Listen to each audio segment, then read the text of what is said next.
Shalom Alejenis. Hoy tenemos un tema que es el papel de la bestia de dos cuernos. Pero antes de eso vamos a mencionar qué es América. ¿Alguien conoce qué es América? Aquí tenemos América en la profecía. Míralo ahí. Interesante. Hoy tenemos la profecía de América. Pero antes de ir y conocer la profecía, vamos a ver los países que componen América en la profecía.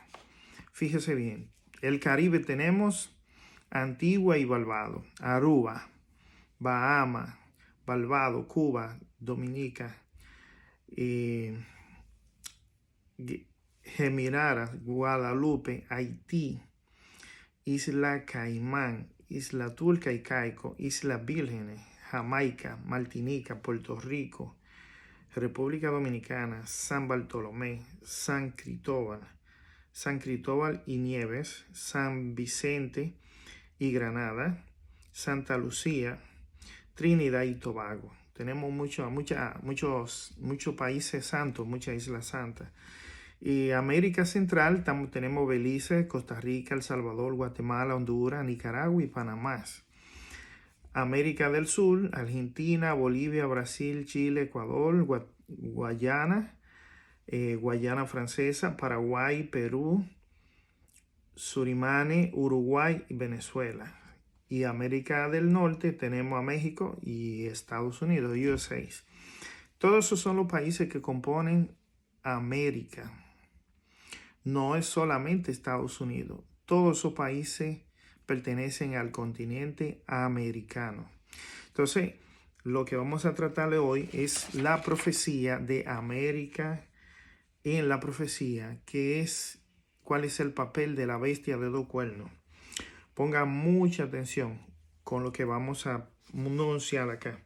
Dice Apocalipsis 13:11. Vamos a leerlo. 13:11 dice: y después vi otra bestia que subía de la tierra y tenía dos cuernos, semejante a los de un cordero, pero hablaba como un dragón. O sea, una bestia que tiene dos cuernos, pero habla como un cordero, pero su voz es de león. Hay un enigma que vamos a descifrar ahora. Sigue diciendo, vamos a leer el 13:14 dice: y engañaba a los moradores de la tierra con las señales que le ha sido dado hacer en presencia de la bestia. Vamos a ver cuál es la bestia. Mandando a los moradores de la tierra que le hagan imagen a la bestia que tiene la herida de espada y vivió. Vamos a ver todo eso. Dice el 15, y le fue dado que diese vida a la imagen de la bestia para que la imagen de la bestia hablase e hiciese que todo lo que adorasen a la imagen de la bestia fuese muerto. Vamos a ver qué es lo que es la imagen de la bestia también. Y dice aquí, y que ninguno pueda comprar o vender, sino el que tenga la marca o el nombre de la bestia o el número de su nombre. Vamos a descifrar todo esos puntos ahora en el nombre de Jesús. Pero para eso vamos a hacer una pequeña oración. ¿Qué le parece? Oremos. Querido Abba Kadosh, Padre Santo, tú que estás en el cielo, sé con nosotros, ilumínanos, ilumíname a mí también, que todo lo que yo hable sea concerniente a tu palabra, que toda la palabra que yo hable sea para edificar y engrandecer y bendecir tu nombre. Alabado sea Jehová, Leloán Abacadosh. Amén. Pues bien, volvemos a lo que es la bestia de dos cuernos. Dice acá, un símbolo, aquí hay un símbolo, dice, notable del surgimiento y crecimiento de nuestra nación, Estados Unidos, y los cuernos semejantes a lo del cordero, emblemas de inocencia y mansedumbre, representan bien el carácter de nuestro gobierno como se expresa en sus dos principios fundamentales, republicanismo y protestantismo. Vamos a definir qué es la bestia. Porque Dios menciona y dice que bestia es una metáfora, también es una parábola. Pero ¿por qué Dios usa el nombre de bestia? Sencillo, vamos a definirlo. El nombre de bestia corresponde al carácter de un sistema, y ese sistema está formado por hombres. Y esos hombres que forman ese sistema tienen un carácter. Y ese carácter es parecido al carácter de un animal. Por eso Dios lo denomina bestia. Dios lo denomina bestia de dos cuernos. Por eso mismo, porque el carácter de esos dos cuernos son como bestia. Que significa que es una bestia que no entiende, que atropella, que mata, que asesina, etcétera, etcétera. No tiene escrúpulos. Entonces, es el carácter que Dios le da a este nombre, bestia de dos cuernos. Entonces, dice acá, vamos a seguir leyendo, dice, escudo de omnipotencia sobre Norteamérica. Estados Unidos es un país que ha estado bajo el escudo especial del omnipotente Dios. Ha hecho grandes cosas por este país, pero los hombres, transgrediendo su ley, han estado haciendo una obra originada por el hombre de pecado. Dice, Satanás está llevando a cabo su designio para comprometer a la familia humana en la deslealtad. Mensaje selecto, página 17, 1906. Eso es interesantísimo y yo uso esta Biblia, es la que yo uso, traducida del hebreo al castellano con el espíritu de la profecía. Mírenlo aquí, se lo voy a mostrar. Ahí está el espíritu de la profecía, ahí está la bestia y ahí está el escrito que lo dice todo. ¿Ven? Ahí está. Entonces, ¿qué es el espíritu de la profecía? Para saber qué es el espíritu de la profecía, vamos a Apocalipsis 19:10. Míralo aquí, 19:10. Apocalipsis dice aquí, y yo me postré a sus pies para adorarle. Y él me dijo, mira, no lo hagas, yo soy consiervo tuyo y de tus hermanos que tienen el testimonio de Jesús. Adora a Dios porque el testimonio de Jesús es el espíritu de la profecía. Obviamente, si usted cree en el espíritu profecía, usted va a creer en lo que yo estoy hablando. Porque no puede ser que usted sea de la persona o de los cristianos que creen un versículo, pero 50 o 80 versículos no creen en ellos. Si usted cree un versículo, usted va a creer en todos los versículos de la Biblia, porque eso es lo que se llama una fe en Dios, una fe en Jesús. Y aquí dice Apocalipsis 19:10, el testimonio de Jesús. Es que el testimonio de Jesús, el que habla de Dios. Entonces, dice también Apocalipsis 10:11. Mira lo que dice Apocalipsis 10:11. Vamos a leerlo. Y él me dijo, es necesario que profetice otra vez ante muchos pueblos, naciones y lengua y reyes. ¿Quién va a usar?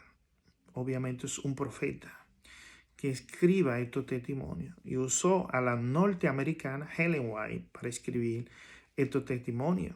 Esos testimonios hoy están en día profetizando lo que va a ocurrir con América en la profecía. Entonces, volviendo aquí, vamos a Apocalipsis 13 para que sigamos leyendo. Muy interesante lo que dice acá.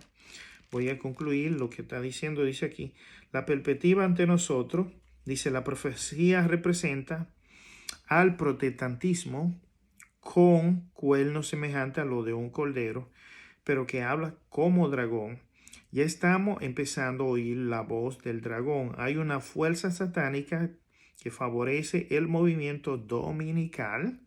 Y dice acá, pero está oculta. Aún los hombres que están ocupados en esta obra están ciegos, dice, en cuanto a qué, a los resultados que seguirán a su movimiento. Dice aquí, que los hijos de Dios, dice, guardadores de los mandamientos, no permanezcan ahora en silencio como si hubiéramos de conformarnos con la situación. Lo que nos espera es una guerra continua en la cual nos arriesgamos a ser encarcelados, a perder la propiedad y aún la vida por defender la ley de Dios, la cual está siendo invalidada por la ley de los hombres.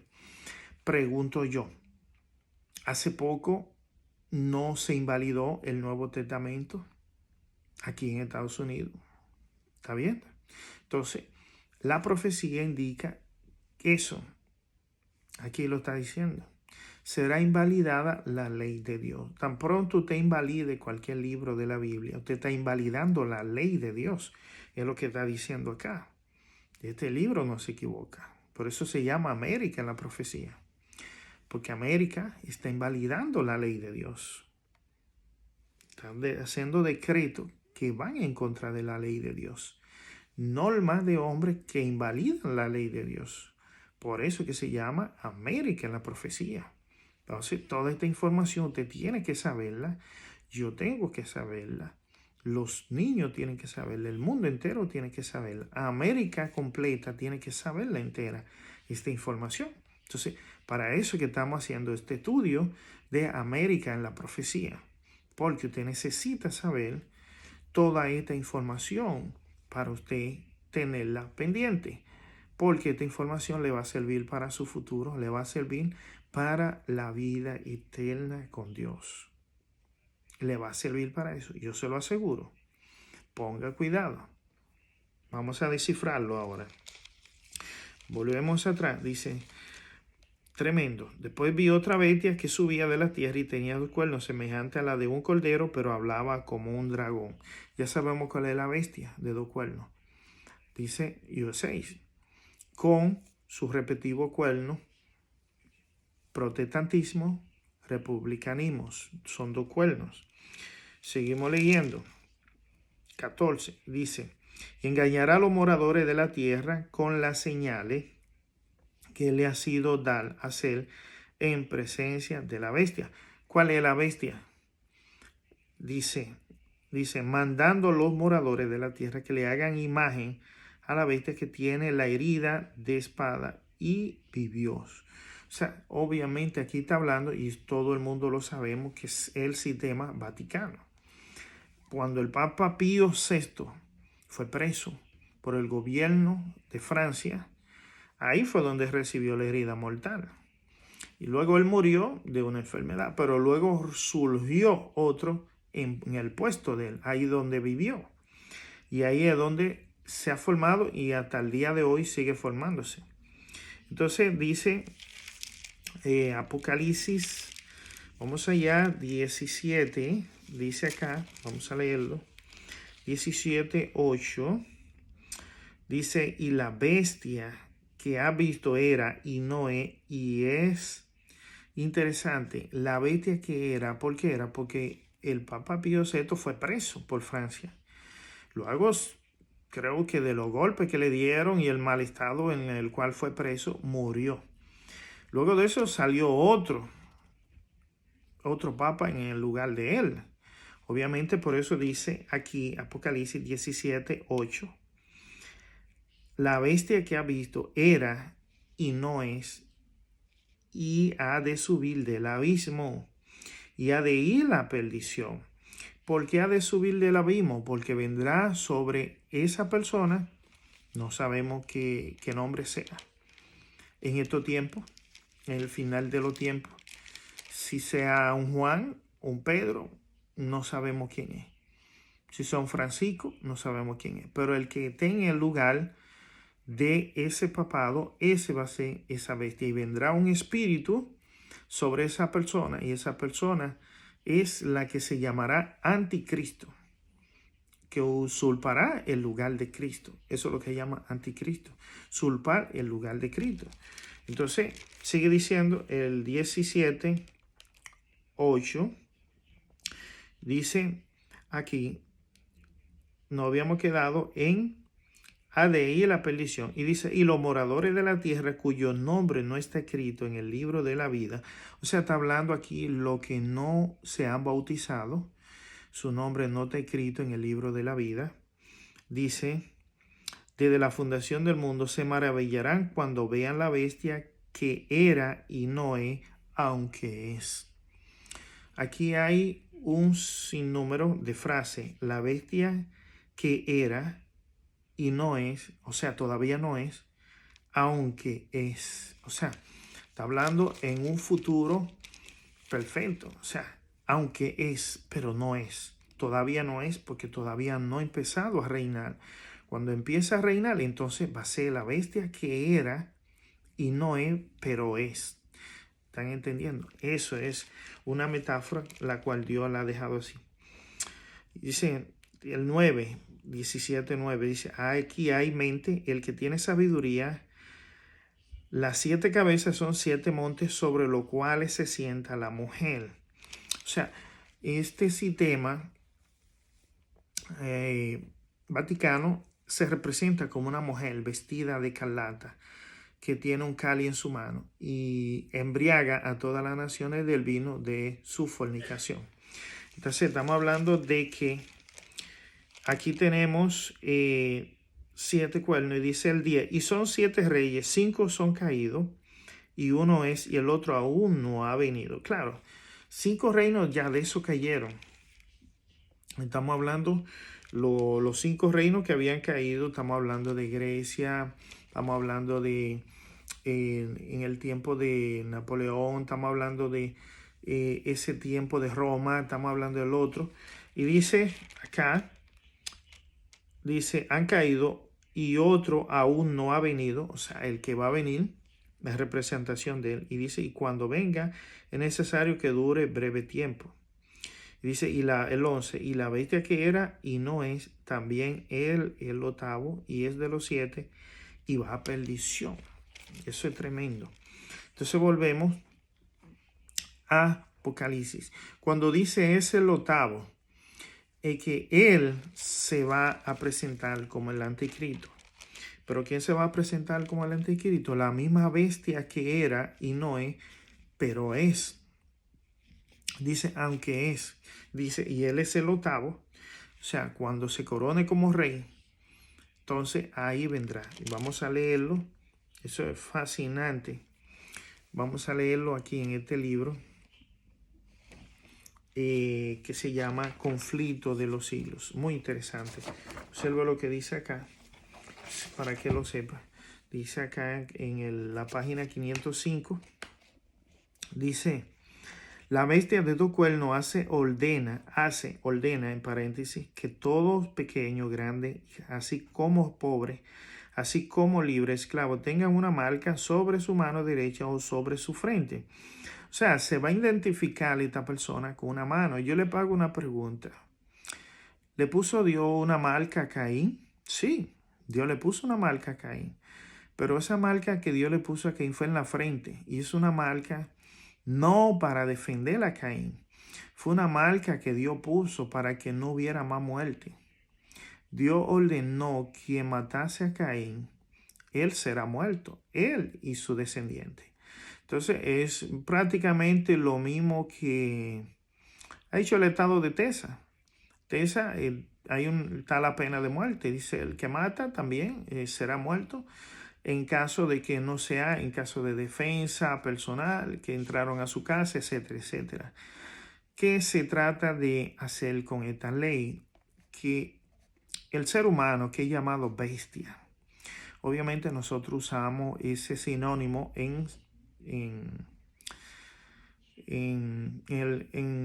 hacemos una dinámica en psicología, usamos ese término y nombramos a la persona con un carácter de un animal. O sea, obviamente le preguntamos cómo tú te representas en tu casa con tu familia, qué animal representa tu carácter. Entonces, lo que Dios trata y el estado de Texas hace es que el hombre reconozca que no debe de matar. Entonces, por eso fue que Dios le puso una marca a Caín en la frente. Esa marca fue para Dios evitar muerte, no fue para defender a Caín, sino Dios evitó o trató de evitar de que hubiera más muerte y hubiera más derramamiento de sangre, porque fue una señal que se le puso en la frente a Caín para que nadie le hiciera daño, ya que Caín había sido el primero que había matado a un ser humano, a su hermano Abel. Entonces, esa señal simboliza esa autoridad de que ya no haya más muerte. Eso fue lo que Dios quiso hacer con Caín. Una señal en la frente donde no había más muerte. Nadie lo toca, nadie le haga nada. Esa fue la orden de Dios hacia Caín, pero esa ley fue desobedecida. Y esa persona que mató a Caín, murió él y murieron sus familiares. Y el que mató a él y a sus familiares murieron también. Y ahí, hasta los años de hoy, ¿en qué estamos hoy? En guerra, guerras y más guerras. Porque el hombre volvió a desobedecer a Dios. Primero, Adán y Eva desobedecieron a Dios. Después fue que desobedecieron cuando Dios le puso la señal a Caín. Desobedecieron otra vez. Entonces aquí dice que la bestia de todo cuerno hará y ordena que todo pequeño, grande, rico como pobre, así libre como esclavo, tenga una marca sobre su mano derecha o sobre su frente, y que nadie pueda comprarlo o vender sino aquel que tenga la marca, es decir, el nombre de la bestia o el número de su nombre. Apocalipsis 13, 16 y 17. Entonces vamos a ver ahora lo que es el número en la página 489 del conflicto de los siglos. Míralo aquí, página 489, dice con 505, míralo ahí, ahí está el número, ahí está descifrado, ¿lo ves? Le muestro para que te vea lo que yo estoy leyendo es cierto y verdadero. Ese es el testimonio de Jesús, de Apocalipsis 19:10 y Apocalipsis 10:11. Dice así: de ahí es que el Papa es coronado con una triple corona. Está viendo quién es la bestia que era los 1200 años de la Inquisición católica. Ahora dice, el Papa aquí es coronado con una triple corona como rey. Es coronado. Dice, como rey del cielo y de la tierra y de las regiones más bajas. Dice, Lucy Ferrari, pronta biblioteca, tomos 6, página 438 y 432. Source of Book, páginas que son esa letra en corona del Papa y qué significa, si es que significa algo. Dice, la letra inscrita en la mitra del Papa son esta, Vicario Filii Deis, que en latín quiere decir el vicario del Hijo de Dios. Dice aquí, los católicos sostienen que la iglesia, que es una sociedad visible, debe de tener una cabeza visible. Dice, Cristo antes de su ascensión al cielo nombró a Pedro como su representante. De ahí que el obispo de Roma, la cabeza de la iglesia, se dio el título de vicario de Cristo. Eso es una mentira. Dice, Our Sunday Visitor Bureau for Information, Huntington, Indiana, abril del 18, 1915. Periódico semanal SR en toda la nación.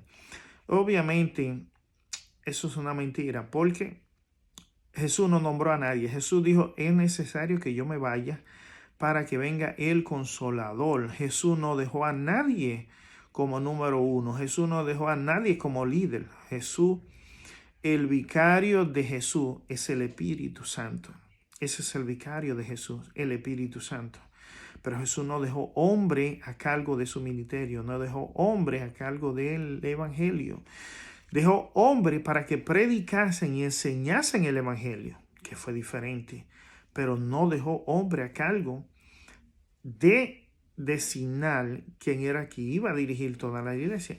Entonces, quien dirige las 7 iglesias es el Espíritu Santo. Y eso lo vemos en Apocalipsis 1:4. Vamos a Apocalipsis 1:4 para que veamos lo que dice la palabra de Dios ahí, para que ustedes vean quién es que dirige todas las iglesias: pentecostales, metodistas, presbiteriana, bautista, adventista, católica, toda la dirige el Espíritu Santo. Mira lo que dice Apocalipsis 1:4, dice la palabra de Dios, así dice: Juan a las 7 iglesias que están en Asia. Esas eran las 7 iglesias que se formaron cuando se derramó el Espíritu Santo en los primeros tiempos de Pedro, Pablo, Juan, todos los apóstoles.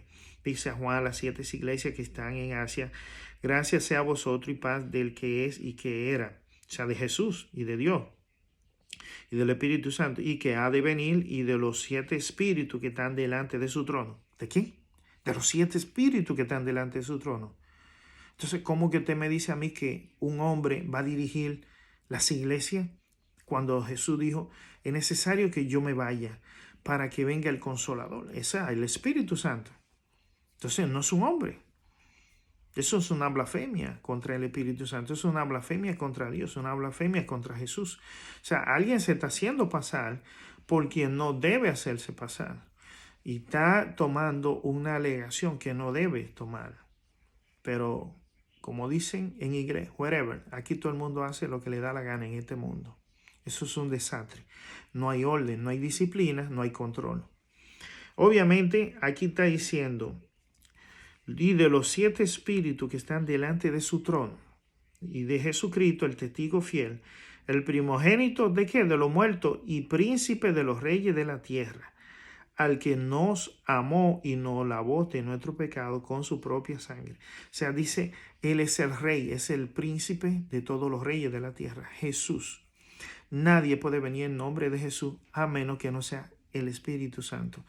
Los 7 espíritus que están frente al trono de Dios, esos son los que comandan las iglesias, esos son los que dicen lo que se va a hacer. Y de hecho lo vemos en Isaías 11:1. Cada uno de esos espíritus tiene una función. Y es desarrollarlo nosotros para hacernos perfectos. Cada uno, Isaías 11:1 dice, hay 1 y 2 dice cuál es la función de esos 7 espíritus. No vamos a tocar ese tema porque no vamos a ir hacia allá. Pero es interesantísimo ese tema, que usted lo conozca, que usted lo amplíe. Se lo menciono para que usted lo estudie. Entonces, estudia Apocalipsis 1:4 con Isaías 11:1 y 2. Y usted verá qué tremenda información. Entonces, seguimos leyendo Apocalipsis 13:11. Aquí seguimos leyendo 13:11. Entonces, aquí le estoy diciendo, mire, el nombre vicarios significa, en su letra, la C da 100, la I da 1, la B da 5, la I da 1, la B da 5, en total son 112. Philly, la L da 50, la I da 1, la I da 1, la otra I da 1, en total que son 53, mírenlo ahí, 112, 53. Entonces, D, la D es 500, la E 0, la I 1, son 501. En total usted lo sume, son 666. En la frente se le pondrá una marca que va a decir 666 o va a decir el nombre Vicario Filii Deis, que dice Vicario del Hijo de Dios. Esas son las marcas que se le van a poner. ¿Cómo se le va a poner esa marca? La palabra de Dios es bien clara. Vamos a la página 505. Miren aquí. Y dice, la bestia de 2 cuernos. ¿Quién es la bestia de 2 cuernos? USA, Estados Unidos. Protestantismo, republicanismo. Dice, la bestia de 2 cuernos ordena que todo pequeño, grande, rico, pobre, libre como esclavo, tengan una marca sobre su mano derecha o sobre su frente. Obviamente esa marca va a representar, a través de un microchip, va a representar de parte de quien usted es. Obviamente yo tengo una tarjeta. Vamos a decir, yo tengo una tarjeta VJ. Yo con esa tarjeta soy miembro de VJ. Cuando yo voy a VJ, yo la paso por la máquina. Saben quién soy yo, dónde vivo, mi información. Y saben que yo compro. Así mismito, se le va a poner un chip en la mano. Aquí se le va a poner un chip ahí en la mano. O se le va a poner aquí un chip en la frente. Y lo van a escanear y automáticamente ahí van a decidir si usted pertenece a ese sistema de la bestia. Entonces, si usted pertenece a ese sistema de la bestia, usted podrá comprar y usted podrá vender. Pero, ojo, usted no podrá ser parte ya de Dios. Se lo aclaro. Se lo digo ahora. Se lo aclaro y se lo digo ahora. Ya usted no podrá ser parte de Dios. Por eso usted debe renunciar a ese sistema y debe ir por Dios. No importa que usted muera, no importa que usted vaya preso, no importa que lo pierda todo. Por Dios vale la pena perderlo todo. Por Dios vale la pena morir. Piénselo. Usted va a tener que tomar esa decisión. Yo también voy a tener que tomar esa decisión. Es una decisión personal que cada uno debe de tomar.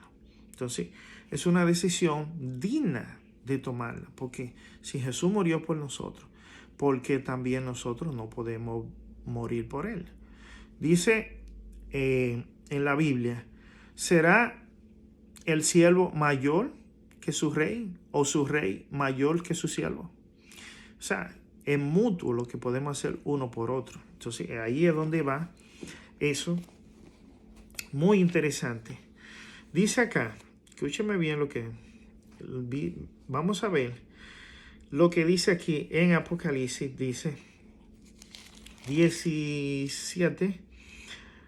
Aquí dice aquí, vamos a leer Apocalipsis 14. Y muy interesante que leamos Apocalipsis 14 para que usted vea lo que yo dije. Apocalipsis 14, 6.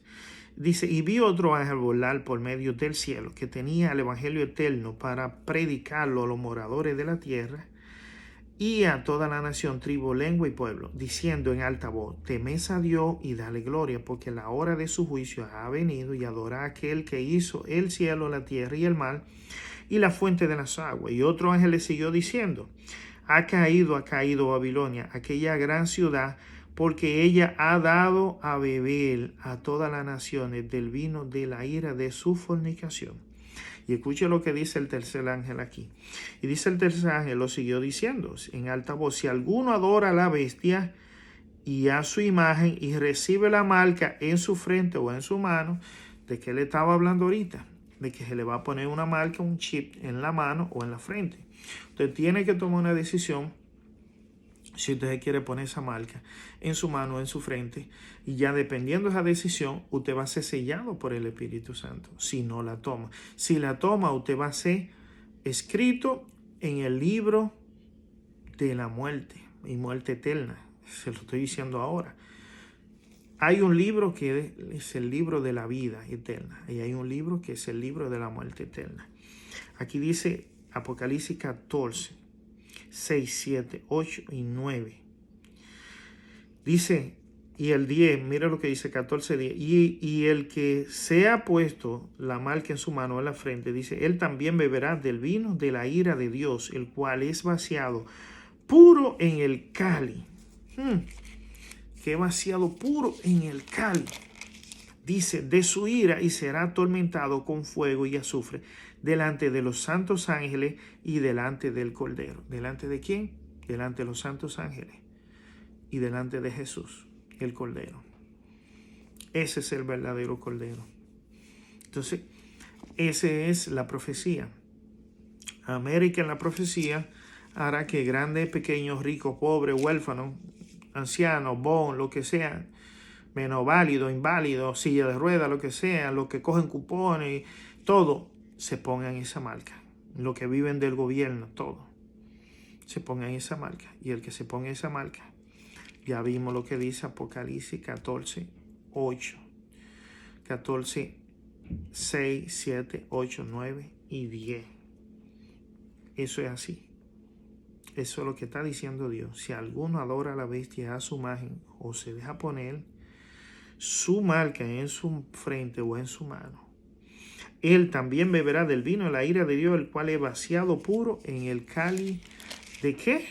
De su ira, y será atormentado con fuego y azufre delante de los santos ángeles y del Cordero. O sea, esa persona que haga eso se perdió para vida eterna, se perdió para muerte eterna. Así que esto es un caso de vida o muerte. Esto es un caso importante. Esto es un caso que usted tiene que tomarlo en serio, pensar, analizar, sentarse en su casa. ¿Qué voy a hacer? ¿A quién le voy a dar mi vida? ¿Al rey que va a ser coronado con triple corona? ¿Que va a ser un papa? No sé quién el que sea. Puede ser Juan, Antonio, Bermúdez, qué sé yo, cualquier nombre, no sé. Puede ser que el que esté ahí ahorita se muera o le pase un accidente, Dios ni lo quiera, ¿no? Pero el que sea que te va a ser coronado con una triple corona, y a ese se le va a poner como rey. Y dice que se le hará una imagen. ¿Sabe usted cuál es esa imagen? La imagen es la semejanza, la jerarquía de Roma. ¿Cuál era la jerarquía de Roma? En el tiempo de Roma estaba un César, y ese César había que adorarlo. Y ese César tenía una moneda. Y ese César tenía ¿quiénes? Gobernadores, no presidentes. O sea que va a haber un sistema que nada más va a ser un solo rey que va a gobernar el mundo. Va a haber una sola moneda. Y van a haber en los países gobernadores. En los países no va a haber presidentes, sino va a haber gobernadores. Y esos gobernadores se van a regir, se van a reportar a ese rey que va a tener esa triple corona. Y va a haber una sola moneda. Y esa sola moneda va a tener la imagen de ese presidente que esté gobernando el mundo entero. O sea, será un sistema, será una economía, será una sola religión. Porque ese sistema va a crear una religión en torno a su dictamen de su conciencia, de su conocimiento, conforme a los dictamen del vino de su fornicación. La palabra de Dios es clara, precisa y concisa. O sea, no hay confusión. Todo está ahí, todo está centralizado, todo está escrito, está como dice Jesús. Entonces, América en la profecía, Estados Unidos está en la profecía. Estados Unidos tiene un gran papel, gigantesco papel, con el fin de los tiempos. Camino al Armagedón va Estados Unidos.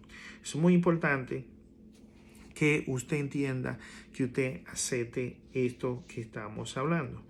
Dice acá vamos a leerlo, en el libro América en la profecía, dice cuándo cuándo va a suceder, cómo va a suceder eso, no cuándo va a suceder, no sabemos, porque no hay ninguna profecía tiene fecha, ninguna profecía tiene fecha. Pero aquí hay algo notable que dice: en Europa habló en 1850 de los Estados Unidos como un imperio maravilloso que surgía y que en el silencio de la tierra crecía constantemente en poder y gloria. Dice aquí, The Dublin National, Edward Everett, en un discurso acerca de los peregrinos fundadores de esta nación, dijo: buscaron un lugar retirado que por su oscuridad resultara inofensivo y seguro en el aislamiento, donde la pequeña iglesia de Leiden pudiese tener libertad de conciencia. O sea, la iglesia de Leiden fue la iglesia que huyó de Inglaterra y huyó de la barbarie que había en aquello tiempo del Papa Pío VI. Obviamente dice aquí: he aquí que las inmensas regiones sobre las cuales en pacífica conquista han plantado los estandartes de la cruz. Discurso pronunciado en Plymouth, Massachusetts, 22 de diciembre de 1824. El 22 de diciembre del 2024 ya serán 200 años que tiene esta nación, que se formaron esta nación, que se formó los dos partidos, protestantismo y republicanismo.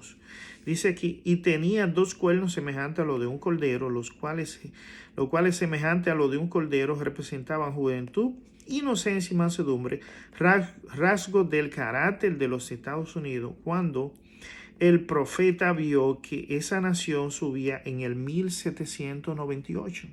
Subió. Entre los primeros expatriados cristianos que huyeron a América en busca de asilo contra la opresión y la intolerancia sacerdotal, hubo muchos que resolvieron establecer un gobierno sobre el amplio fundamento de la libertad civil. Dice, hubo muchos que resolvieron establecer un gobierno. O sea, esta nación subió en el 1798. Pero del 1798 al 1824 fue donde se formaron estos partidos. 1824. Dice acá: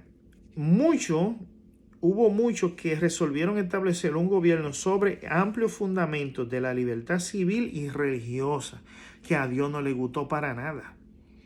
Porque a Dios no le gusta que la iglesia se mezcle con la parte civil, o sea, con la política.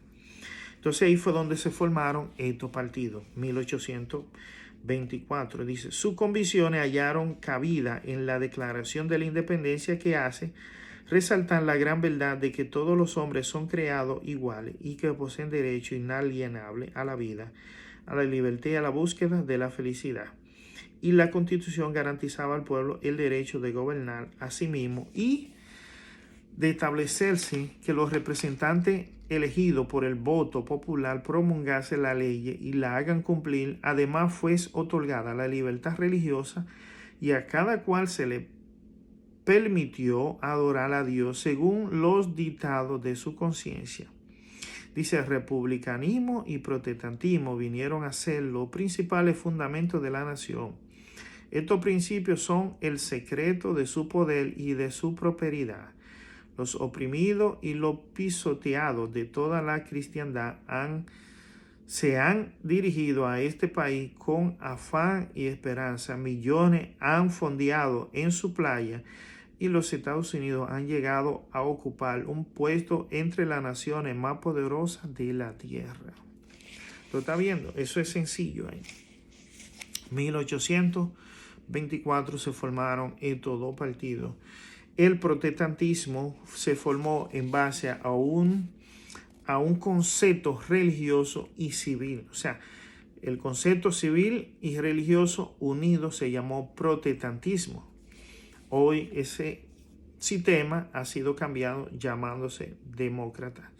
Y el republicanismo también fue cambiado, se llama republicano. Entonces ahí es donde descansan las raíces fundamentales de este país. Entonces, todo estos datos es importante que usted lo tenga, que usted lo conozca, que usted lo analice a la luz de la palabra de Dios, porque esta nación fue formada bajo la palabra de Dios.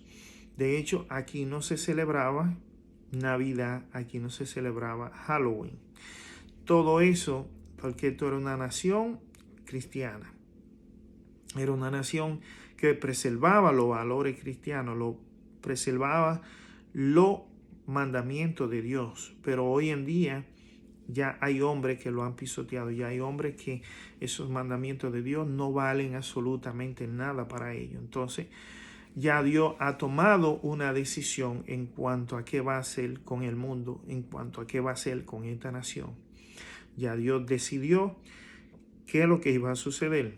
Y lo que ha sucedido es lo que nosotros tenemos acá, en este libro, que se llama El conflicto de los siglos. Dice, la tempestad perfecta, dice acá, la tempestad perfecta en ese libro, míralo ahí. Dice que vendrá, Dios va a permitir que venga guerra, desplome económico, decadencia moral, porque ya Dios tomó una decisión de que este mundo se dirija al Armagedón. ¿Qué es el Armagedón? Es una guerra, es la guerra final entre el bien y el mal, donde se darán cita los que le obedecieron a Dios, los que resucitaron en el nombre de Dios y los que resucitaron para perdición. Se verán la cara. Unos se estarán en las nubes, otros se estarán en la tierra. Los que se perdieron para muerte eterna estarán en la tierra. Los que se salvaron para vida eterna estarán en la nube con Jesús. Eso es lo que se llamará el Armagedón, la guerra final entre el bien y el mal. Obviamente, ¿quién gana? Gana el bien. O sea que yo le exhorto a usted que siga a Jesús, que busque a Jesús, que acepte a Jesús, porque Él es el camino, la verdad y la vida. Dios se lo bendiga. Shalom Alejem.